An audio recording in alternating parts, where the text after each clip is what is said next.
Première épître de Jean, chapitre 2.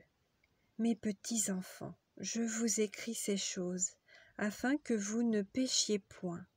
Et si quelqu'un a péché, nous avons un avocat auprès du Père, Jésus-Christ le juste. Il est lui-même une victime expiatoire pour nos péchés, non seulement pour les nôtres, mais aussi pour ceux du monde entier. Si nous gardons ses commandements, par là nous savons que nous l'avons connu. Celui qui dit « je l'ai connu » et qui ne garde pas ses commandements est un menteur, et la vérité n'est point en lui. Mais celui qui garde sa parole, l'amour de Dieu est véritablement parfait en lui. Par là, nous savons que nous sommes en lui. Celui qui dit qu'il demeure en lui doit marcher aussi comme il a marché lui-même. Bien-aimés, ce n'est pas un commandement nouveau que je vous écris, mais un commandement ancien que vous avez eu dès le commencement. Ce commandement ancien, c'est la parole que vous avez entendue.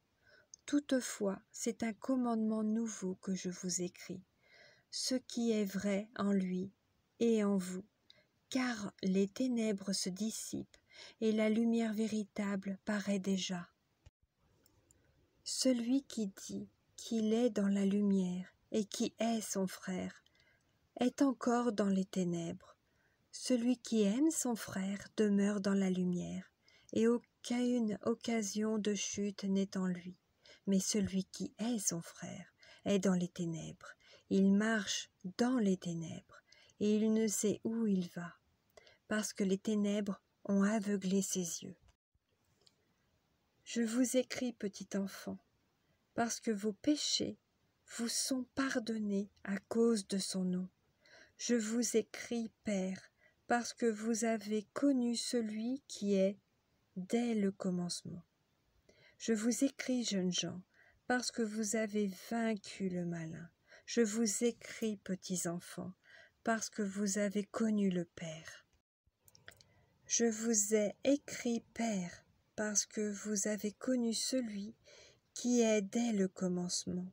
Je vous ai écrit, jeunes gens, parce que vous êtes forts et que la parole de Dieu demeure en vous, et que vous avez vaincu le malin. N'aimez point le monde, ni les choses qui sont dans le monde.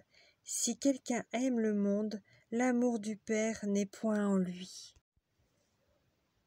Car tout ce qui est dans le monde, la convoitise de la chair, la convoitise des yeux et l'orgueil de la vie, ne vient point du Père, mais vient du monde.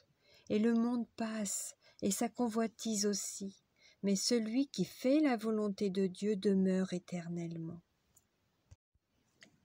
Petits enfants, c'est la dernière heure, et comme vous avez appris qu'un antéchrist vient, il y a maintenant plusieurs antéchrists.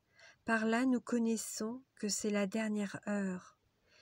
Ils sont sortis du milieu de nous, mais ils n'étaient pas des nôtres. Car s'ils eussent été des nôtres, ils seraient demeurés avec nous. Mais cela est arrivé afin qu'il fût manifeste que tous ne sont pas des nôtres. Pour vous, vous avez reçu l'onction de la part de celui qui est saint, et vous avez tous de la connaissance. Je vous ai écrit, non que vous ne connaissiez pas la vérité, mais parce que vous la connaissez, et parce qu'aucun mensonge ne vient de la vérité. Qui est menteur sinon celui qui nie que Jésus est le Christ? Celui-là est l'antéchrist, qui nie le Père et le Fils. Quiconque nie le Fils n'a pas non plus le Père.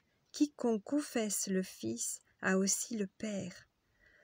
Que ce que vous avez entendu dès le commencement demeure en vous. Si ce que vous avez entendu dès le commencement demeure en vous, vous demeurerez aussi dans le Fils et dans le Père. Et la promesse qu'il nous a faite, c'est la vie éternelle. Je vous ai écrit ces choses au sujet de ceux qui vous égarent. pour vous l'onction que vous avez reçue de lui demeure en vous, et vous n'avez pas besoin qu'on vous enseigne, mais comme son onction vous enseigne toute chose, et qu'elle est véritable, et qu'elle n'est point un mensonge, demeurez en lui selon les enseignements qu'elle vous a donnés.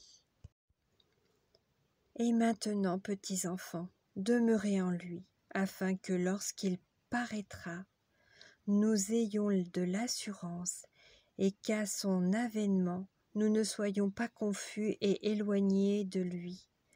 Si vous savez qu'il est juste, reconnaissez que quiconque pratique la justice est né de lui.